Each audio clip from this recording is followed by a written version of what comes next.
अकोल्यात रंगीबेरंगी फुलकोबीची लागवड, 26 वर्षीय तरुण शेतकऱ्याचा धाडसी प्रयोग। अकोला जिल्ह्यात पहिल्यांदाच रंगीबेरंगी फुलकोबीची लागवड करण्यात आली आहे। बीएससीचं शिक्षण घेतलेल्या 26 वर्षीय तरुणानं हा प्रयोग केला। यात पिवळा, पांढरा, हिरवा, गुलाबी, केशरी अशा 8 रंगाच्या फुलकोबीची लागवड करण्यात आली आहे। अकोला जिल्ह्यातील तेल्हारा तालुक्यातील माळेगाव बाजारातील अंकित उत्तम म्हसाळ असं या कोबी उत्पादक शेतकऱ्याचं नाव आहे।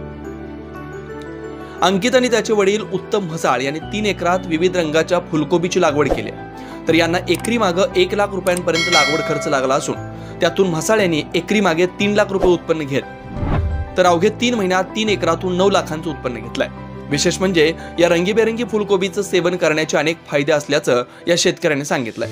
पांढरी फुलकोबी, केशरी फुलकोबी, जांभळी फुलकोबी, ब्रोकोली, हिरवी फुलकोबी, लाल पत्ता गोबी, हिरवी पत्ता कोबी आणि लेटूसचा यात समावेश आहे। ब्रोकोलीला 100 ते 150 किलो